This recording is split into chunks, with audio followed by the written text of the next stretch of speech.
je pense aujourd'hui, au regard de la crise politique du Sénégal aujourd'hui, si j'étais un militaire aujourd'hui, tu allais faire le coup d'État. Je ferais faire un coup d'État pour renverser l'ordre politique.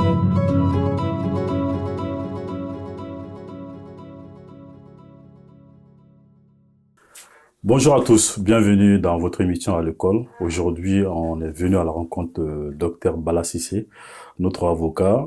Aujourd'hui, on va parler du coup d'État au Niger, de la CEDEAO et plein d'autres choses. Bonsoir Bala. Bonsoir Bouba, merci beaucoup pour l'invitation. Merci quand même pour nous recevoir dans ton cabinet aujourd'hui. Quand est-ce qu'un avocat se repose? Bon, je ne sais pas, ça dépend des circonstances, ça dépend aussi du temps, ça dépend aussi de la demande. Lorsqu'il n'y a pas la demande, il y a toujours quelque chose à faire, mais souvent, il faut croire aussi, je suis un être humain, je me repose souvent, ça arrive, je me repose souvent, mais aujourd'hui, c'est un plaisir de te recevoir encore pour parler quelque chose de l'Afrique, de notre pays que le Mali ou autre. Merci pour l'invitation. Ok, bon, on sait que tout récemment, il y a eu un coup d'État au Niger. Le Mali aussi a connu son coup d'État bien avant le Niger, en 2020. Il y a eu le coup d'État aussi en Guinée-Conakry, un coup d'État encore au Burkina Faso. Bon, on sait que ce coup d'État-là existe parce que il y a un problème fondamental. Avant qu'on rentre dans le vif du sujet, est-ce que tu peux nous expliquer c'est quoi la quintessence, c'est quoi les causes de ces coups d'État? Pourquoi aujourd'hui tous ces pays, le Mali, le Burkina Faso, le Niger, la Guinée-Conakry, tous ces pays ont connu le coup d'État aujourd'hui. Qu'est-ce qui explique vraiment cette multitude de coups d'État dans ces zones-là? Tout à fait logique, ta question elle est très importante dans la mesure où si on regarde aujourd'hui, de mon point de vue, les coups d'État en Afrique s'expliquent par deux fondements, c'est-à-dire en Afrique de l'Ouest, il faut revoir, il y a deux justifications possibles des coups d'État. Les coups d'État est un instrument comme un acte régulateur de l'ordre politique. D'accord. Là, je vais donner l'exemple. Si on regarde les cas du Niger, il faut remonter des coups d'État au Niger depuis l'indépendance en nos jours. L'armée est un instrument politique de régulateur de l'ordre politique. Autrement dit, lorsqu'il y a des crises politiques au Niger, l'armée vient pour décanter la situation. Donc, il faut pas oublier, peut-être on reviendra à la particularité de ces coups d'État qui est différent des autres coups d'État. Donc, on reviendra sur ça pour voir 2010. Donc, ça veut dire, là, tu expliques que ces coups d'État ne sont pas que militaires. N'est pas que militaires. Les militaires n'interviennent pas dans les champs, dans les champs politiques uniquement parce qu'ils ont envie de venir dans les champs politiques. En fait, si on prend le cas de Niger actuellement, pour le moment après, là, les coups d'État deviennent un acte régulateur de l'ordre politique. Pourquoi? On regarde les cas de Niger, on sait quand même que le président Bazoum, pour certains, certes, il est élu démocratiquement, par les urnes, c'est vrai, mais les causes sont lointaines. En fait, il faut pas regarder, il faut qu'on se souvienne quand même que, avant l'investiture même du président Bazoum, il y a eu une tentative de coup d'État qu'il faut pas oublier. Autrement dit, si ces coups d'État avaient abouti, qu'est-ce qui va se passer? C'est-à-dire que l'ancien président qui reste des jours de donner le témoin ou la main au président Bazoum est destitué par un coup d'État militaire. À la fois même que le président élu aussi, qui n'est pas encore rentré à l'exercice de ses fonctions, aussi est destitué. Donc il faut pas oublier quand même que les Niger Bazoum était sur un sursis. Si on va aller sur un sursis. C'est-à-dire, en réalité, il savait forcément parce que si on regarde certains discours de Bazoum, qui soient dans ses sorties sur la scène internationale en France, il avait dit quelque chose dans un de ses discours en disant que du fait que les Sahel va être un chaos, il avait déjà prédit. Je pense que le président Bazoum même est au courant qu'il ne pourra pas terminer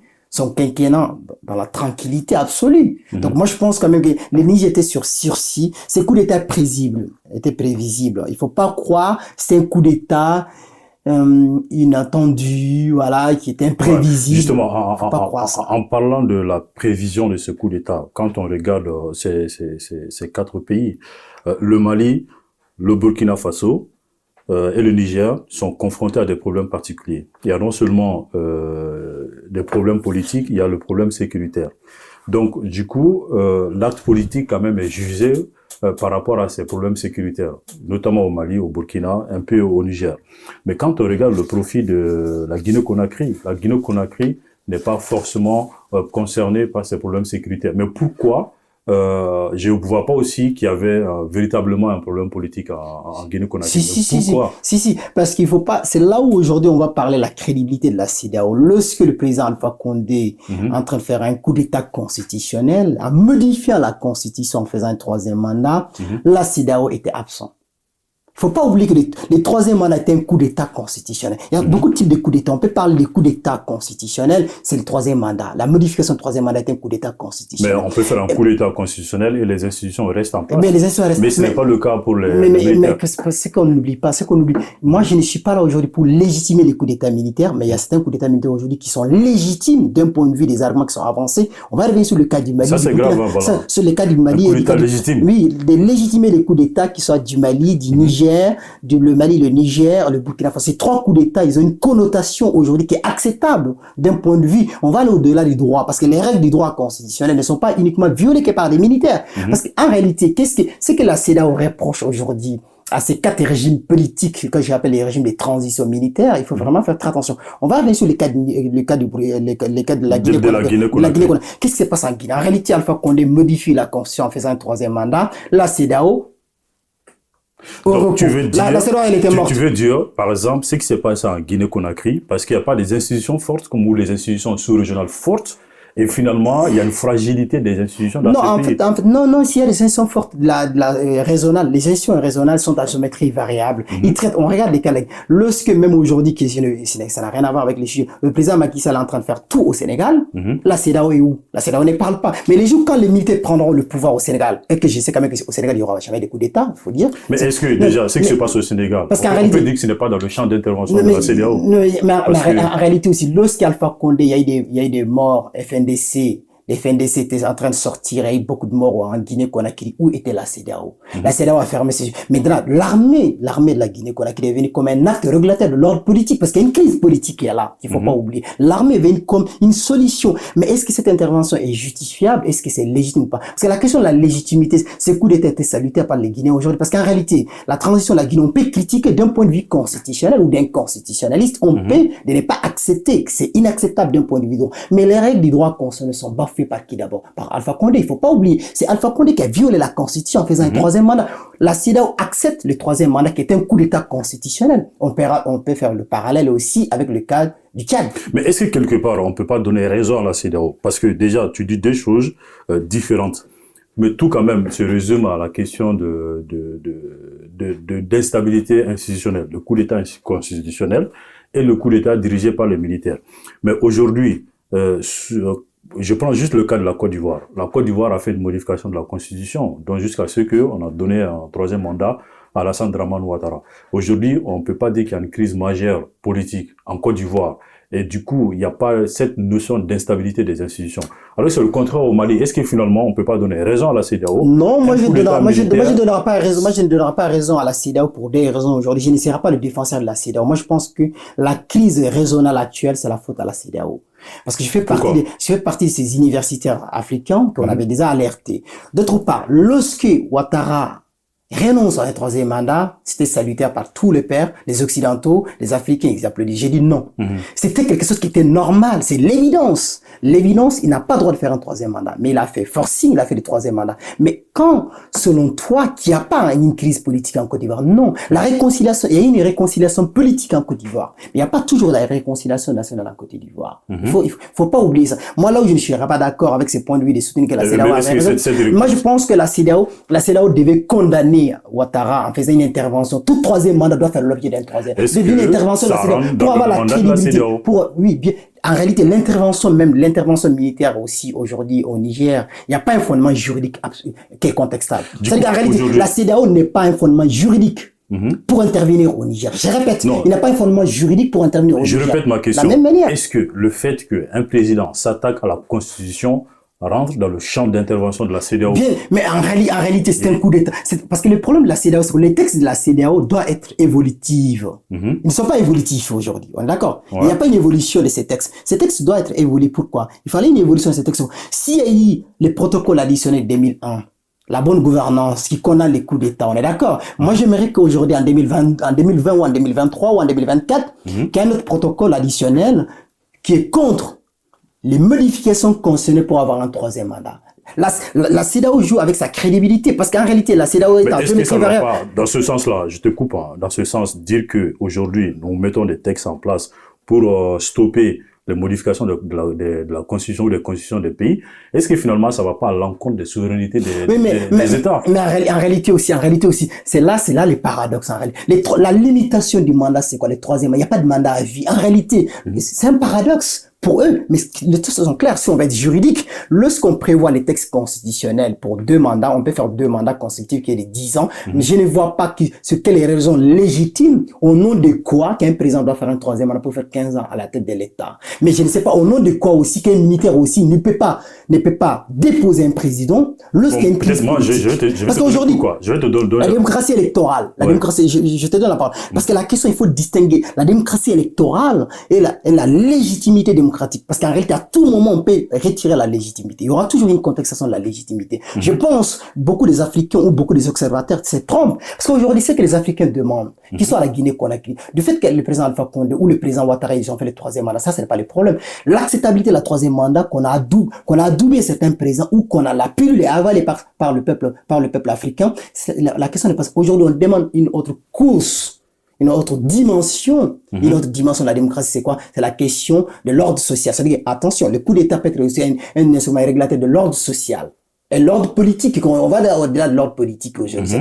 L'ordre social, c'est quoi? Il y a une crise sociale en Côte d'Ivoire, il y a une crise sociale en Guinée, parce qu'il faut pas oublier, il y a une crise sociale. Au-delà de la crise politique en Guinée, l'armée était intervenue pour défendre, en disant qu'il y a une crise politique et une crise sociale. La crise sociale, c'est quoi aujourd'hui? Le peuple souffre aujourd'hui, parce qu'il y a tout le temps la violence qui est là, la violence récurrente en Guinée-Conakry, c'est là est due à quoi? C'est des conséquences de la crise politique, parce qu'il y a une partie de l'opposition qui n'ont pas accepté le 3e mandat d'Alpha Condé, qui sont toujours en exil aujourd'hui. Ok, mais le fait de résoudre ces problèmes par des actes militaires, notamment le coup d'État, est-ce qu'on n'est-il pas en train de résoudre des problèmes par des problèmes? Parce qu'aujourd'hui, qui dit régime militaire, on peut s'attendre à tout. On a vu le cas de Moussa Traoré qui a fait 23 ans au pouvoir au Mali, mais... Moi, je pense que tu connais mon point de vue. Je ne suis pas, si tu veux mon point de vue, je ne suis pas un défenseur des régimes militaires. J'ai dit clairement dans l'interview, je ne suis pas un défenseur des régimes militaires, mais à un moment donné, voilà l'évidence. Moi, je pense que l'Afrique subsaharienne, l'espace sahélien, va se diriger dans le 20 ans à venir. Je prédis aujourd'hui, peut-être l'histoire. Je pense que le temps est le meilleur juge. Le temps jugera qu'un jour, quand même sur RP Média, il y a un des chroniqueurs de RP Média. Je pense que nous sommes partis pour un chaos total, des retours des civils. Aujourd'hui, je ne crois pas du tout en Guinée-Conakry qu'il y aura un civil à la tête de la Guinée qui pourra gouverner la Guinée pendant 10 ans post-transition. Je répète, il n'y aura pas un civil aujourd'hui capable en Guinée-Conakry de gouverner la Guinée 10 ans. Parce que pourquoi? La raison, c'est quoi? C'est simple aujourd'hui. Aujourd'hui, le peuple ne demande plus un homme politique pour diriger ces pays. Il demande autre chose. La transparence aujourd'hui. Les militaires, on peut les critiquer, ces militaires. Aussi, nous sommes au retour de la question de la souveraineté. Parce qu'aujourd'hui, les cadres, ce qui se joue au Sahel, c'est une question de la souveraineté nationale, la souveraineté énergétique. Je répète, on reviendra sur ces concepts que je vais développer. Et la démocratie sécuritaire. Aujourd'hui, nous avons beaucoup de problèmes au niveau de l'espace sahélien. Parce que quand tu prends le cas de la Guinée-Conakry, qu'est-ce qui va se passer aujourd'hui? Les militaires, ils ont essayé de révisiter tous les contrats internationaux. Je répète, ces militaires, ils ont essayé de montrer qu'est-ce que le peuple veut. Ils disent, c'est la faute aux hommes politiques si on vit dans la misère. Tu vois, quand même, le problème, l'ordre politique et l'ordre social. Il dit, socialement, si ça ne va pas en Guinée-Conakry, parce que les hommes politiques sont corrompus, nous, on va essayer de rompre tous les accords internationaux en modifiant au niveau des ressources naturelles. Si on ne traite pas avec les hommes politiques, finalement, on va traiter avec qui? Non, mais en réalité, ces hommes politiques, ce que tu oublies quand même, que la majorité des Africains oublient aujourd'hui, les militaires qui sont au pouvoir aujourd'hui sont des hommes politiques. Ce sont des hommes politiques qui n'assument pas le rôle avec politique. Une couche supplémentaire. Avec supplémentaire aujourd'hui, mais il faut pas oublier ce sont des hommes politiques. Ils sont dans l'arène politique aujourd'hui. Ce sont des hommes politiques. Parce qu'en réalité, qu'est-ce qui se passe aujourd'hui? Le président Doumbia, il est en train de faire quoi? Il fait, déjà, la durée de la transition en Guinée-Conakry n'est pas encore fixée par la charte de la transition. C'est-à-dire qu'en réalité, la transition de la Guinée n'a pas encore commencé. Et c'est là que je ne suis pas d'accord avec toi. Pourquoi la CEDEAO a-t-il laissé la Guinée-Conakry de ne pas lui imposer une durée de la transition et la CEDEAO a imposé le Mali une durée de la transition que le Mali va modifier encore. Et déjà, parce que est-ce que c'est pas le Mali qui s'est lancé en premier? Parce que au temps du CNSP, il y avait des annonces, ils se sont annoncés sur la durée, ils se sont annoncés sur plusieurs trucs. Non, je ne pense pas. Peut-être avec parce du que recul. Peut-être c'est la parole donnée. Non, avec du recul, c'est vrai que j'ai beaucoup critiqué la transition au Mali. Avec du recul aujourd'hui, je pense que je vais relativiser certaines choses. Je ne pense pas. À l'époque, il y avait la pression sur les militaires aujourd'hui, les autorités de la transition. Aujourd'hui, ils n'ont plus la pression. Aujourd'hui, ils ont une légitimité populaire qui est différente de la légitimité électorale. C'est là que beaucoup des observateurs se trompent dans l'analyse politique du Mali. Aujourd'hui, le Mali ne cherche plus la démocratie électorale. Le curseur a déplacé au Mali et au Burkina Faso. Aujourd'hui, nous sommes dans la démocratie sécuritaire qu'on peut appeler la militocratie. Les militaires, on veut une démocratie à la manière des militaires aujourd'hui. Le Mali ne cherche plus. Et quand est-ce qu'on va à nos urnes? Le Mali cherche quand est-ce que le Mali aura sa souveraineté retrouvée. Donc, je suis désolé pour te dire aujourd'hui, il y aura un autre combat entre la CEDEAO et le Mali. Parce que les autorités de la transition, dans les jours à venir, ils vont proposer une prolongation de la transition. C'est là où encore il y aura des sanctions de la CEDEAO. Est-ce que tu es en train de dire qu'on va vers l'effacement même pas que la CEDEAO, mais des organisations sous-régionales? Je pense que post-transition, si la CEDEAO ne se remet pas en cause, la CEDEAO, sa survie dépend dans 3 ans. Pourquoi? Je m'explique. Aujourd'hui, ces 4 régimes politiques de transition, le Mali, le Niger, le Burkina Faso, la Guinée-Conakry sont prêts à quitter dans la CEDEAO. Parce qu'il ne faut pas oublier, lorsqu'ils ont fait les sanctions contre le Mali, la Guinée a soutenu le Mali. N'oublie pas, c'est la même année qui s'est passée aujourd'hui. Lorsqu'ils sont en train de sanctionner le Niger, les sanctions économiques prises à l'encontre des autorités de la transition du Niger, qu'est-ce que le Mali a fait? Le Mali et le Burkina Faso, ils ont fait un communiqué conjoint en disant, nous, on s'est désolidarisés. Mais n'oublie pas, c'est dans l'ordre naturel, parce qu'ils sont obligés aujourd'hui de se soutenir entre eux. Parce qu'en réalité, il y a un CEDEAO bis qui est créé aujourd'hui. Les 4 pays forment une organisation régionale informelle, qui n'est pas un fondement textuel. Parce qu'en réalité, ces 4 régimes politiques vont se soutenir. Parce que c'est un nouveau régime politique, un bloc, parce que on est en train de se glisser vers une guerre froide en Afrique qui ne dit pas son une guerre régionale. Justement, il faut vraiment faire très attention. En fait, comme tu l'expliques, aujourd'hui, on assiste à 2 blocs. Il y a ce qu'on appelle la CEDEAO officielle et une autre force qui s'est formée avec les pays putschistes. Aujourd'hui, c'est quoi les conséquences de cette organisation entre bicéphale en quelque sorte? Les conséquences sont claires. Aujourd'hui, j'appelle les autorités de la transition dans ces 4 pays et la CEDEAO, la médiation, la diplomatie. Mais je pense que la diplomatie va échouer parce que ces militaires aujourd'hui, ce n'est pas eux qui demandent tout ça, c'est le peuple aujourd'hui. Le peuple qui est derrière. Parce qu'aujourd'hui, nous sommes à un retour de la critique de l'impérialisme où nous avons aujourd'hui la critique de l'impérialisme aujourd'hui, où nous avons aussi des arguments aussi du populisme et du nationalisme aujourd'hui. Nous avons versus et les droits constitutionnels. Mais en réalité, le droit ne peut pas régler ces problèmes aujourd'hui. C'est là que je ne suis pas d'accord avec la CEDEAO. Parce qu'en réalité, le problème, c'est le respect des textes constitutionnels, le respect aussi des textes de la CEDEAO. Aujourd'hui, il ne faut pas oublier que les droits ne peuvent pas résoudre la crise. L'espace sahélien aujourd'hui. Ok. Donc on n'est toujours pas arrivé aux conséquences. Les conséquences sont claires aujourd'hui. Le départ, le retrait, c'est 4 pays probables aujourd'hui. Parce qu'il faut pas, moi je pense que là où la CEDEAO n'a pas compris, où les membres de la CEDEAO, ou les soutiens occidentaux de la CEDEAO, il y a quelque chose qu'ils n'ont pas compris aujourd'hui. Ces 4 régimes politiques ne sont pas des régimes, il faut les prendre au sérieux. Je m'explique. Il faut prendre ces régimes au sérieux. Parce que rien n'interdit aujourd'hui le Mali, la Guinée-Conakry, le Burkina Faso et le Niger de quitter dans la CEDEAO. Peu importe les conséquences. Il y aura une solidarité mutuelle entre ces 4 pays pour s'aider en faisant souffrir la CEDEAO. La disparition de la CEDEAO dépend des autorités de la transition dans les 4 pays. Parce qu'aujourd'hui, je m'explique. Si tu penses que fermer les frontières, les conséquences, c'est quoi? Les conséquences n'est pas uniquement que sur le Mali et le Niger, parce que la côté de l'économie de ces 4 pays, nous sommes liés. En fait, c'est qu'on oublie. Les 16 pays aujourd'hui de la CEDEAO sont liés. Économiquement et politiquement aussi. Parce qu'aujourd'hui, qu'est-ce qui va se passer aujourd'hui?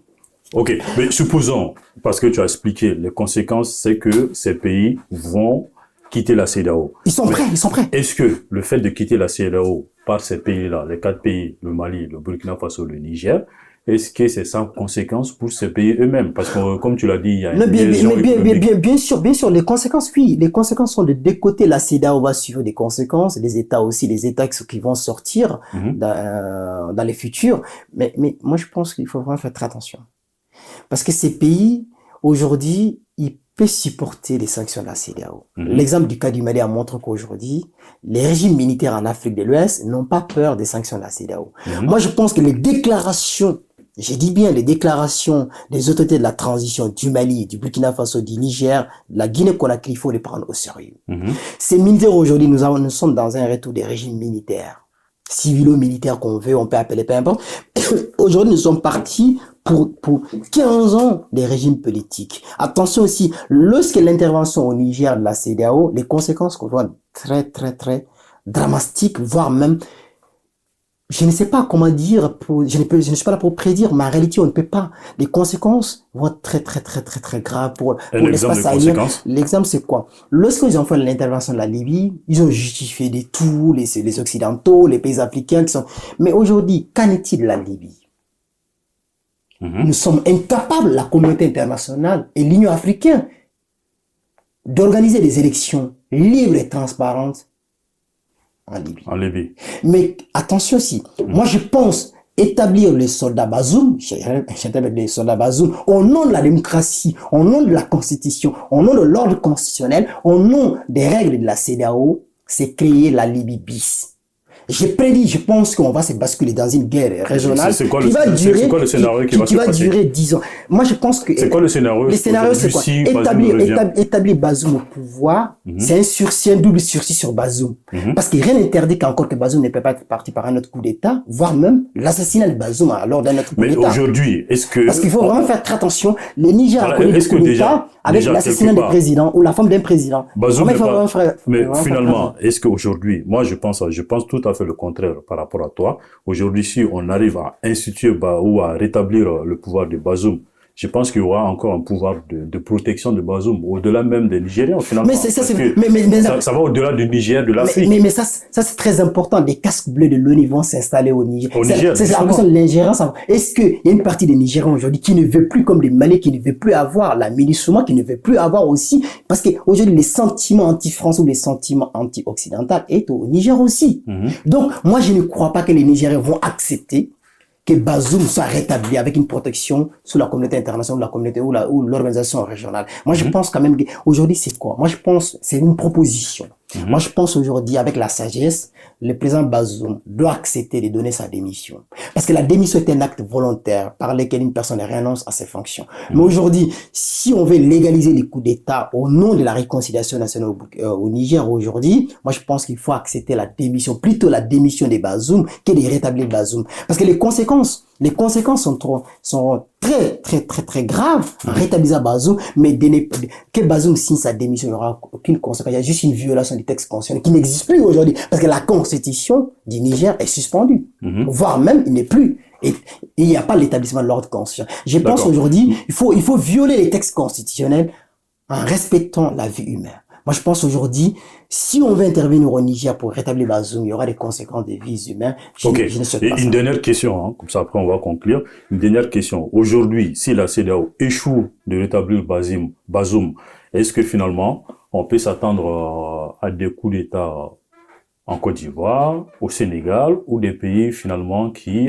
plébiscitent en fait les décisions de la CEDEAO? Que la CEDEAO rétablit Bazoum ou pas, il y aura toujours des coups d'État en Afrique. J'ai déjà fait des propositions sur ça. Voilà. Donc, comme j'ai déjà dit ça, j'ai déjà fait des propositions dans certains de mes écrits sur ça. Pour éviter les coups d'État, il n'y a pas une baguette magique. Il y a des solutions pour éviter les coups d'État. Mais on ne peut pas empêcher les coups d'État en Afrique de l'Ouest. Parce que, aujourd'hui, même à supposer aujourd'hui, parce qu'il faut prendre le cas du Niger. Il y a eu un coup d'État qui a fait ramener le président Mamadou Issoufou au pouvoir. Il a fait 10 ans. Bingo, on a tous applaudi l'alternance démocratique au pouvoir. Le président Bazoum est arrivé au pouvoir. Il ne faut pas oublier que l'armée, si on regarde l'histoire politique institutionnelle du Niger, l'armée est toujours intervenue dans 10 ans chaque alternance. Donc ça veut dire qu'en réalité, l'armée est toujours au cœur la gestion du pouvoir, on y est. Si on reprend le cas du Mali aussi, de 1960, 60-68, coup d'État. Il faut pas oublier que Moussa Traoré, le régime de Moussa Traoré a duré aussi. On va faire l'analyse sur ces pays pour comprendre pourquoi il y aura des coups d'État dans ces pays. Donc, on prend le cas du Mali, il y a eu coup d'État en 68, nous avons eu un autre coup d'État encore après 68. Faut pas oublier sur Moussa Traoré, l'avènement de la démocratie. On a eu un coup d'État sur Moussa Traoré. On a eu un coup d'État aussi. Le seul régime politique au Mali qui est épargné des coups d'État, qui a duré 10 ans, c'est les régimes politiques d'Alpha Omar Konaré. Donc, ATT arrive au pouvoir, un coup d'État. On est d'accord. Ibeka est arrivé au pouvoir, un coup d'État. Ça a un parallèle avec les autres pays, parce qu'il ne faut pas oublier que si on prend le cas du Burkina Faso aussi, c'est la même manière.